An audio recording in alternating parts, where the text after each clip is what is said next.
Hi, I'm Laura Zam, and this is Sexual Healing Central. Today, I'm talking to Kara Hololik, who is going to talk to us about vestibulodynia. Vestibulodynia is a pain condition that affects 16% of women at some point in their lives, but it is almost never talked about. Stay with us.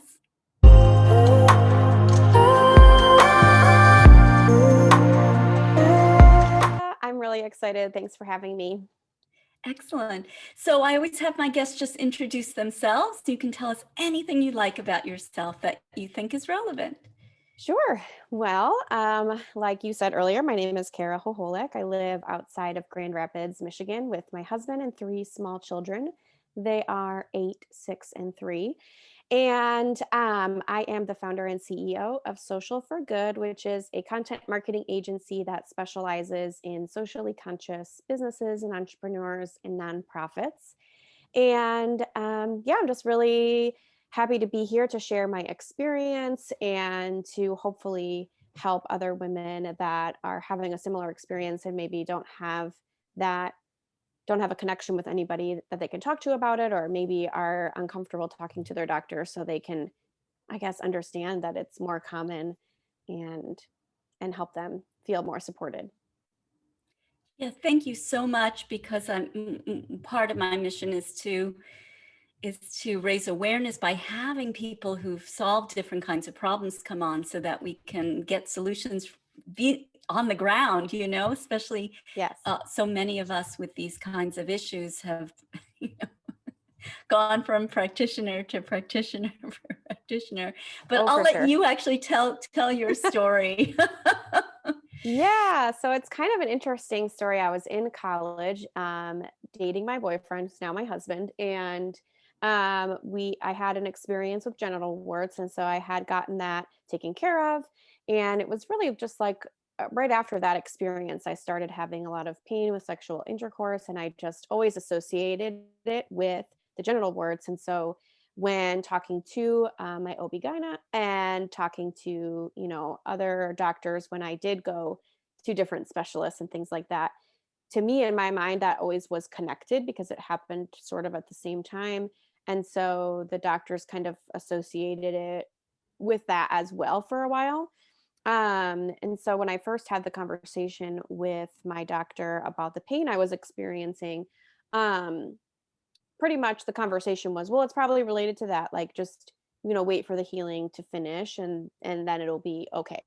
So I said, all right, well, I never had this experience before. And um, sexually transmitted infections are hard to talk about, especially when you're in college and you're a lot younger and don't have a lot of experience in talking to doctors about, issues or concerns and things like that. So I was just like, okay, I don't have to And we talk should about this. probably say how common HPV is. Right. Yes. Yeah. So human papilloma virus is extremely What is common. it? 1 in 4? You probably know better than I do. Yeah. So I know Yeah. that now that it's super Right. common, but at the time it feels very shaming and you're stressed about it Right. and you don't want to talk about it. And so even to your doctor, it's just like an awkward conversation. And I think too, being in college, it was kind of like you felt a little bit of a judgmental issue too about, what Mm. kind of activities are you doing, when you're in college, that kind of thing. So when she said, "Oh, it's probably just related to that, just give it some time and it'll heal up and you'll be fine." I was just like, "Okay, cool. We don't have to talk about this anymore and we can just wait for it to heal and it'll be fine." But months go by and it's still a consistent issue. It obviously affects our relationship because intercourse is very painful. It becomes something that I'm not obviously interested in doing because it hurts, and so it's not fun and all of that. So it becomes a big issue in our relationship. It becomes a stressor for me. Like, this is not recovering. I'm not feeling better. What's going on? So I continue to try to advocate for myself and talk to my doctor and say, you know, I just feel like there's something else going on. There's something wrong. Like, my body is not healing, because I still thought it was associated with that. There's something else happening, or I don't know what.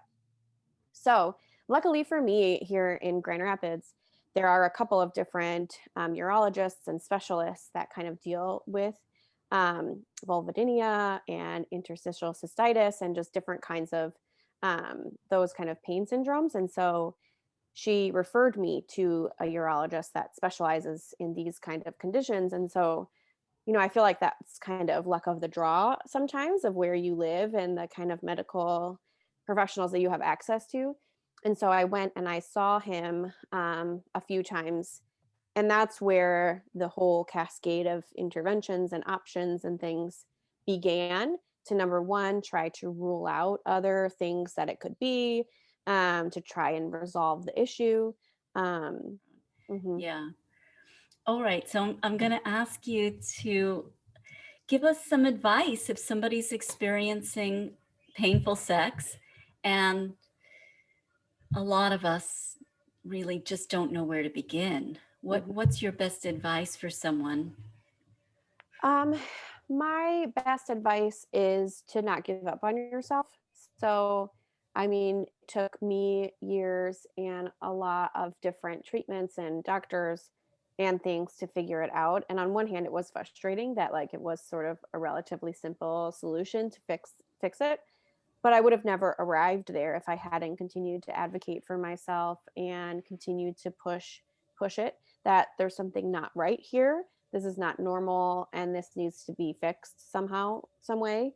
Um and I'm saying that knowing that it's not easy to do that, and I had a supportive partner that was with me throughout the whole experience, and I know like without having that how much more difficult it would have been. So but the only person that can advocate for ourselves is ourselves, right? So whether you're listening to this right now, I mean, that's one step and one way of advocating for yourself is getting educated and learning about it so that you can kind of connect the dots and relate it to yourself. And then also just to feel empowered and supported and knowing that you're not alone.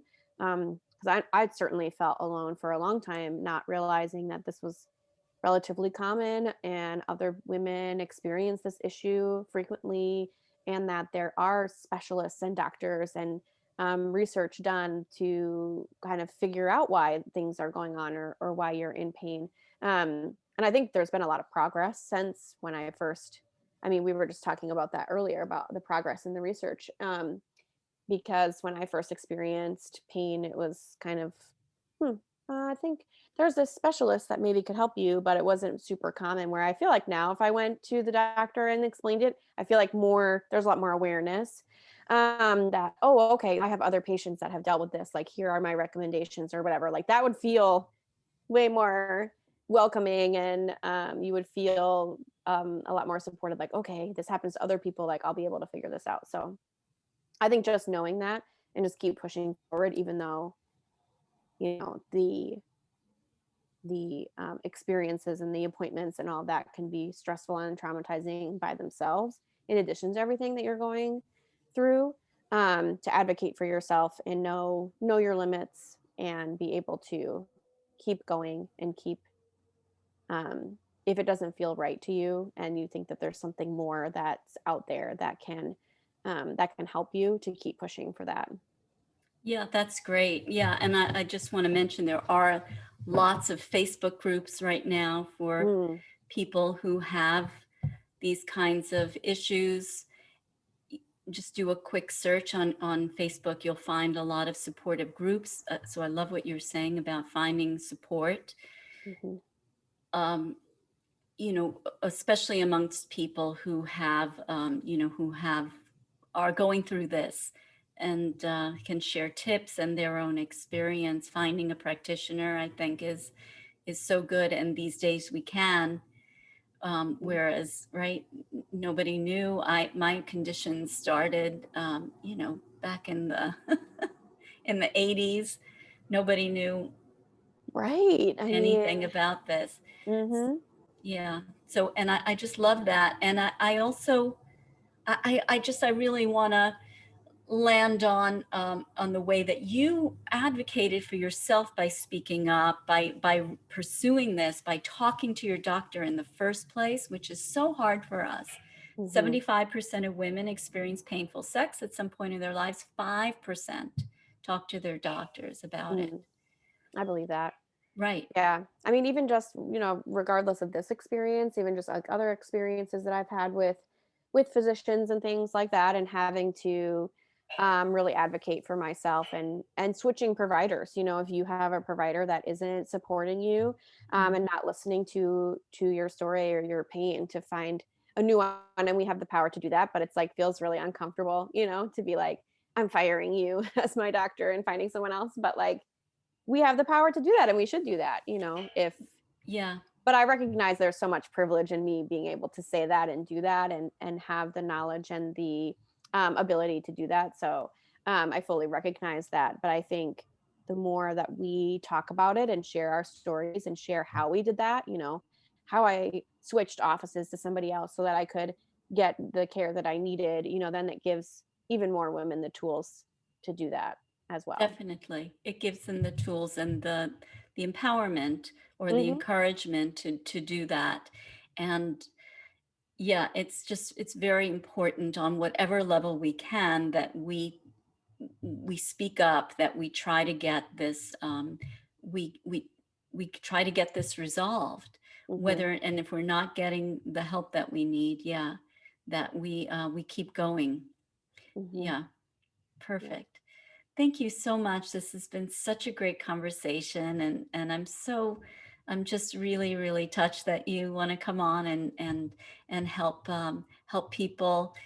And I love the work you're doing in the world, Thank helping, you. yeah, helping organizations put do their goodness in the world. So we'll include all that information as well in the show notes so people can get in touch with you. And yes, thank you so much for coming on the show.